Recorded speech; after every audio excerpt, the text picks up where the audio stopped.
আজকে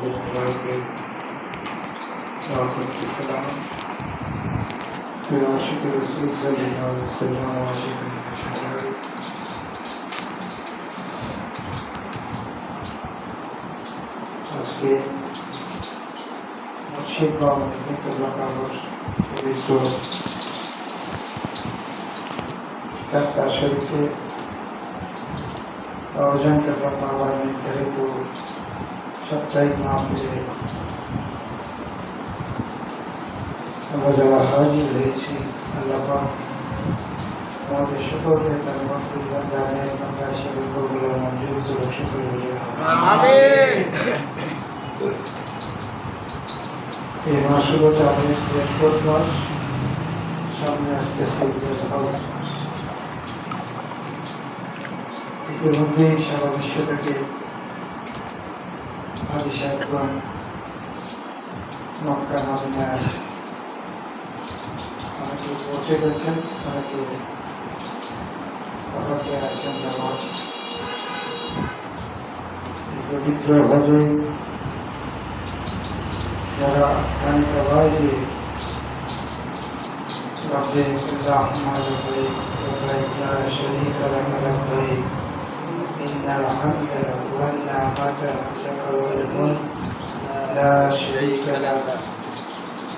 এই জিকির যারা করছেন, জিকিরের সাথে আল্লাহ পাক যেন আমাদেরকে এই জিকিরের মধ্যে শামিল করে দিয়ে সকল বলে আমিন। নূর নবীজির নূরানি কদম মোবারকে যারা এই সকল হাদিস সাহেবরা আল্লাহ নবীর কদমে সালাত সালাম পেশ করছেন, সেই সালামের মধ্যে যেন আমাদের সালাম যেন দয়া নবী দয়া করে আমিন।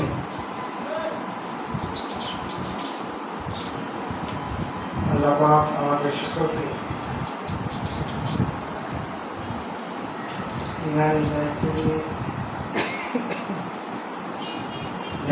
আমল করার তৌফিকটুকু দান করুন সকলে আমিন।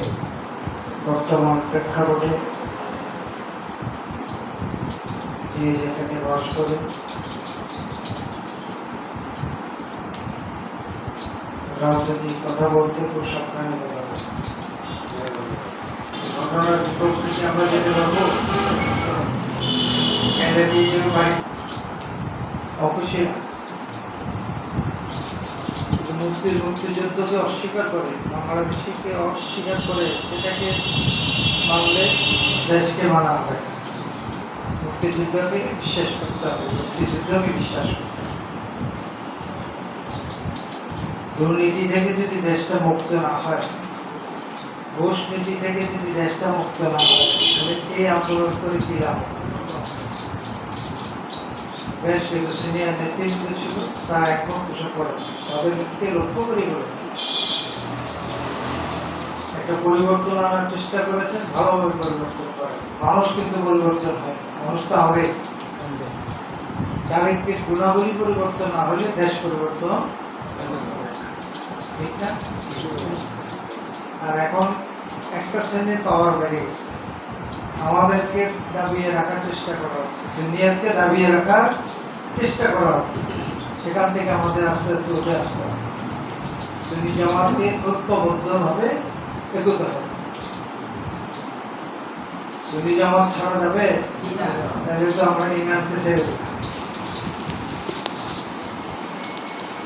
সুন্নি জামাতকে ছাড়া যাবে। বাংলাদেশ ইমাম সমিতি হয়েছে নতুন করে, আবার এখানে সুন্নিয়াতের ইমামরাও ছিলেন এবং এই সমিতিতে জামাতেরও ছিলেন, ওয়াহাবি আকিদারও ছিলেন সদস্য। ওই মজলিসে আমি জোর গলায় বলেছি যে আমরা সকল মুসলমান এক হতে হবে, ঐক্যবদ্ধ হতে হবে। অবশ্যই একই প্ল্যাটফর্মে সকল মুসলমান এক হইতে হবে। খ্রিস্টানের বিপক্ষে এক পক্ষে এক হইতে হবে, ইসরায়েলের বিপক্ষে এক হইতে হবে। কিন্তু যার যার মুর্শিদকে ত্যাগ করা যাবে, যার যার দরবারকে ত্যাগ করা যাবে। আকীদাকে ত্যাগ করে ঐক্যবদ্ধ আমরা হতে পারবো না। আমরা ঐক্যবদ্ধ হতে চাই, কিন্তু আমাদের নিজস্ব আকীদা ঠিক রাখতে হবে, ঠিক না? নিজস্ব আকীদা ঠিক না থাকলে ঈমান থাকবে না। হ্যাঁ, অতএব আমরা বলার চেষ্টা করেছি। আমি ওই মজলিসে প্রায় 1000 হলো, 1000 ইমাম ছিল, মসজিদের ইমাম 1000। আমাদের সুন্নিয়াতের বিভিন্ন দরবারে ছিল এবং অন্য আকীদারও ছিল। এই জন্যই আমি কথাটা বলেছি। রোডলি কথাগুলি তো সাদায় কেউ বলতে পারবে না। আমাদের মৌলানা তো ফ্যাকচর করা ধরে খেলে ওদেরকে গালি গালি দেয় না, কাফের এই ধরনের ফতুয়া টতুয়া দেয়। আমি স্পষ্ট বলছি, এগুলো বলা যাবে না। আপনি আপনার সঠিক কোরআন সুন্নাহর আলোকে আল্লাহ রাসূল যেটা বলেছেন সেটা প্রকাশ করেন। শ্রোতারা যারা শুনবে তাদেরকে বলেন, আপনারা এখান থেকে বের করে নেন কোনটা সঠিক কোনটা ভুল। যেটা সঠিক সঠিক পথে থাকে। গালিটা দিলে তো ঝগড়াটা লাগে। আর আমি যারে গালি দেবো, কেউ তো আমার গালি দেবো, তোকে আমরা হয় না? নবীর নূর মানতে রাজি না, আছে না? আমি ঝগড়া করতে যাবো না। আমারটা আমি বলি যে আমার যেটা আকীদা আছে, আমার আকীদার মধ্যে তুমি কোন রকমের কি তোমার মতামত পেশ করে এটার মধ্যে ঝগড়া বাঁধায় না। আমার আকীদা আমাকে থাকবে, ঠিক না? আমার রাসূল জিন্দা নবী, হায়াতুল নবী। তুমি মানো না মানো সেটা তোমার ব্যাপার। আমি তোমাকে গালি দিতে চাই। আমি আলেমদেরকে বলেছি, ওয়াজ করেন সঠিকভাবে করেন, কোরআন সুন্নাহর আলোকে করেন। ওয়াজ নসিহত করে কথাগুলি শ্রোতাদের করে ছেড়ে দেন, তাইলে আর তারা আঙুল দিয়ে বলতে পারবে না সুন্নি একজন আলেম আমাদেরকে এইভাবে গালাগালি করছে, তাহলে আমরাও তো গালাগালি করি, ঠিক না? এটা করা ঠিক হবে না। সাহস তো লাগবে। এই যে আলেমদের সামনে বেশি দূরে নেই, এটি হয়েছিল শিল্পকলা 1000 ইমাম। সাহস তো লাগবে।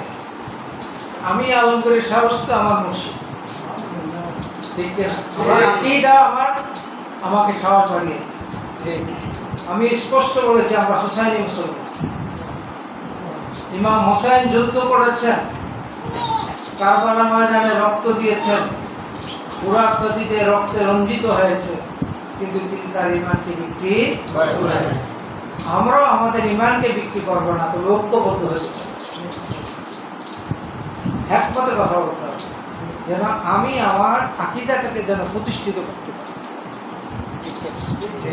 আমি তরিকায় মাঝভান্ডারিয়ার গোলাম, আপনারাও তরিকায় মাঝভান্ডারিয়ার সাথে সম্পৃক্ত।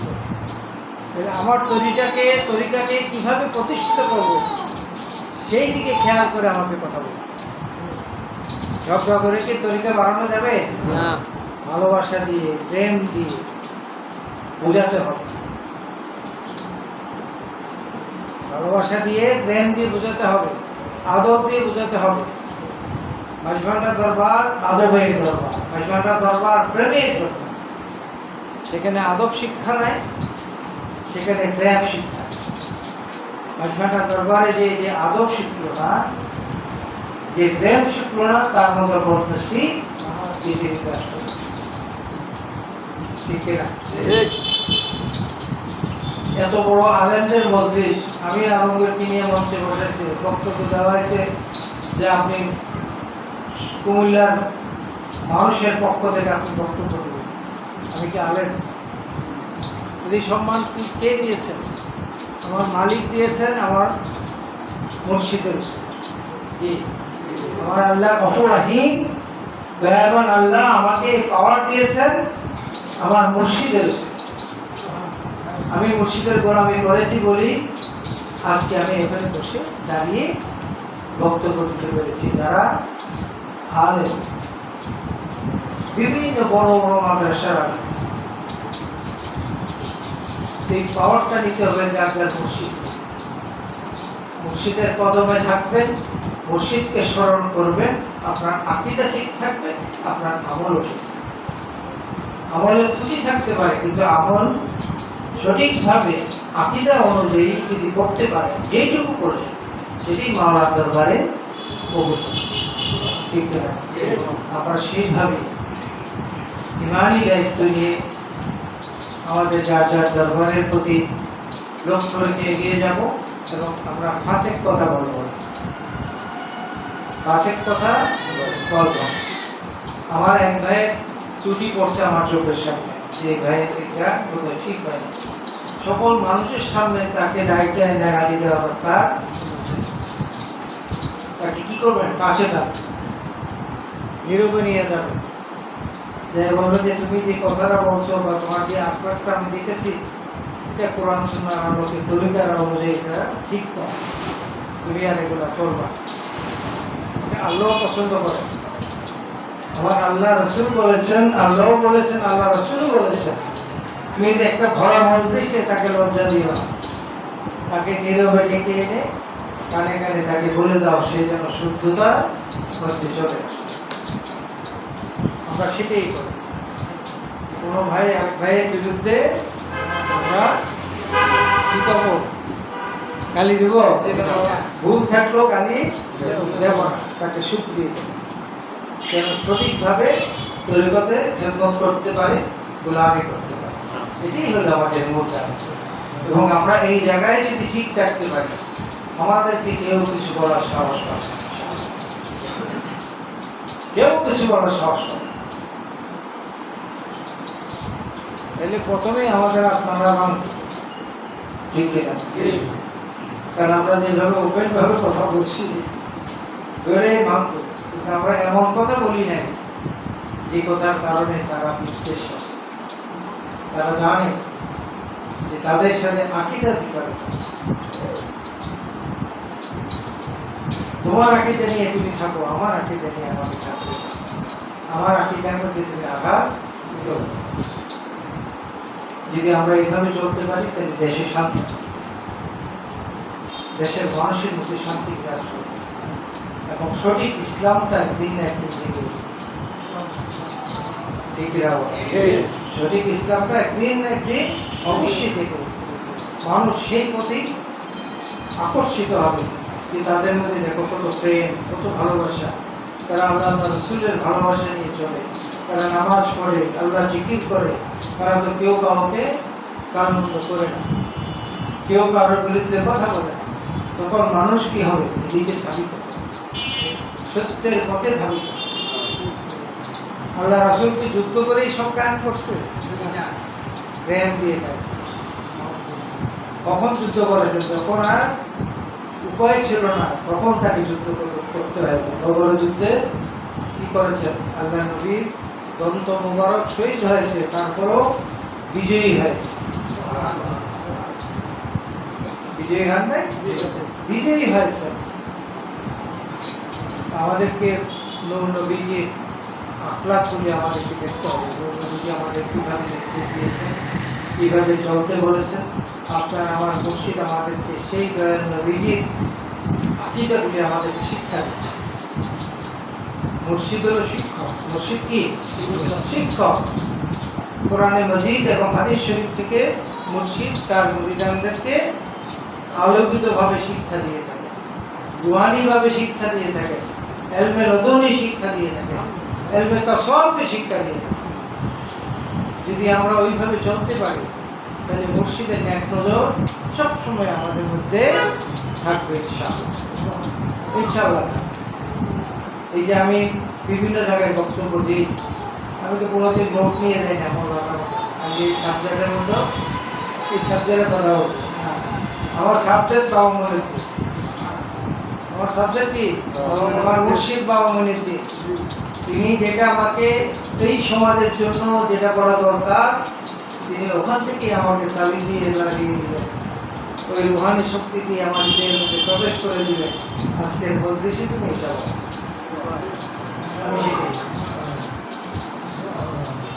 আপনাদের কাছে দোয়া যায় আল্লাহ যেন আমাকে সুস্থ রাখে, আর তরিকতের গোলামি এবং খ্যাতমত যেন করে দিতে। আপনাদের নিজেদের ভাইদের মধ্যে সৌহার্দ্যপূর্ণ যেন থাকে।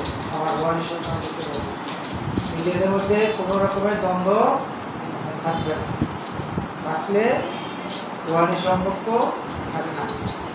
এই জন্য কোনো দ্বন্দ্ব নাই, কে বড় কে ছোট সেটা আমাদের দেখার বিষয় নয়। যাদেরকে খেলাফত দেওয়া হয়েছে তাদেরকে কি করতে হবে? সম্মান করতে হবে। কারণ আপনারা আমি যদি বলি আর বিল্লাল সাহেবকে খেলাফত দিচ্ছে আমাদের পরিবার সাহেব, বিল্লাল সাহেবের কোনো কিছু আছে না, চিন্তা করলেও দিন যে আমাকে বলছে আমার তো পরিবার মধ্যে সারা পরিবার, আমার মধ্যে কি আছে মনে হয় না, মনে জানে কি জানে না জানে সেটা মনিবের বিষয়।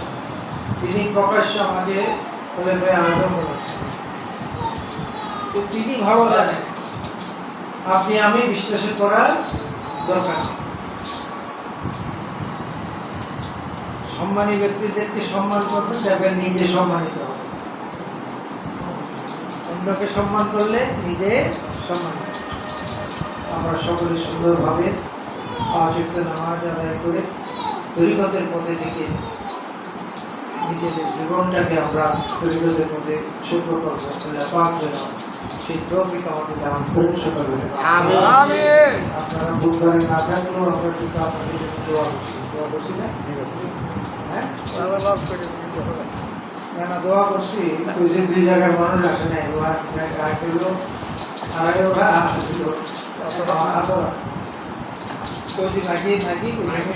মানুষ আসলো না কেন? আমার কোনো অপরাধ হইল না, আমার হাতের দাওয়াতের অপরাধ হচ্ছে, কিন্তু দোয়া থেকে বঞ্চিত হন নাই। যারা উপস্থিত হন নাই তারাও কিন্তু দোয়া থেকে বঞ্চিত হন নাই। যেহেতু এটা মওলাই আলম রহমানে আলম গোলাম রহমান বা ভান্ডারী কেবলা বাবার 40 শরীফ চেহারাও শরীফ ছিল, যেটা এই দিনে এই সময়ে দরবার শরীফও সকল আওয়াজে পাঠ অনুষ্ঠান করে। আমরা যেহেতু যেতে পারিনি, হঠাৎ করে আমি আগের দিন রাত্রেবেলা সিদ্ধান্ত নিয়েছি তাকে জাহাঙ্গীরে বাড়িয়েছে সিএনজি দিয়ে সবাইকে রাস্তা দিয়ে আসো, যারা আসতে পারে আসো। আলহামদুলিল্লাহ, তারপরেও মোটামুটি অনেক লোক হয়েছে, অনেক মানুষ হয়েছে। বিরিয়ানি খাওয়াতে পারেনি, গরুর মাংসটা কিছু খাওয়াতে পারে, ওই ডালি চালে খিচুড়ি খাওয়াছি। আলহামদুলিল্লাহ, ডালি চালে কি খাওয়াছি? খিচুড়ি খাওয়াছি। লগে সবজি আছে, সবজি ছাড়া খাওয়াছি। তারপর হিসাবে যেটা মুখে দিবে, নেয়ামত হিসাবে যেটা মুখে দেয়, এটা কি মাস্টার বিরিয়ানি না থার্ড ক্লাস খিচুড়ি, এই চিন্তা মাথা থাকলে তারপর এটা মুখে দেওয়ার আগেই চিন্তা করতে হবে যে আমি একটা মিলাদ শরীফে তহরুপ হিসাবে আমি এটা মুখে দিচ্ছি। আল্লাহ পাক যেন এটা বুঝলে আমাদের রূপ মুক্তি দেয়। এটাই সত্য, এটাই আমি অনেক আগের কথা একটা বলে যাচ্ছিলাম। আগে থেকে নামাজ পড়তাম, বহু বছর আগে, আজকে থেকে ধরেন 30-35 বছর আগে নারায়ণগঞ্জ থেকে এক মসজিদ এসেছেন নিয়ে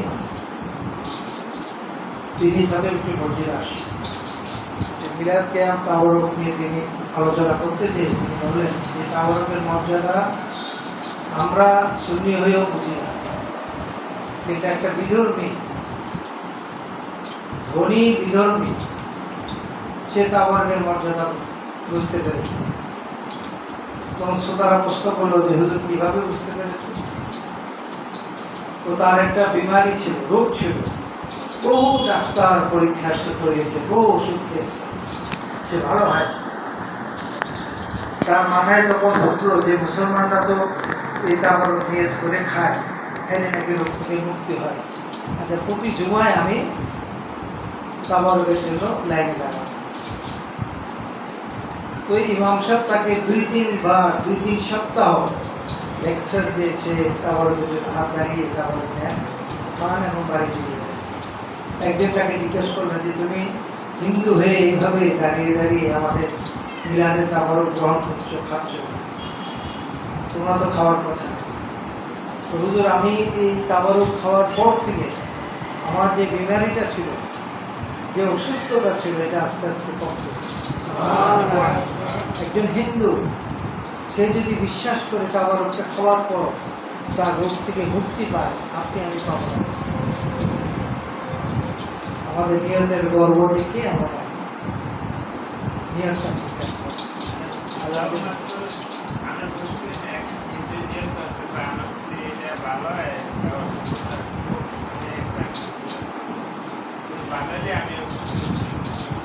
দৌলতপুর মাহফিল আছে, দৌলতপুর মাহফিল আছে 23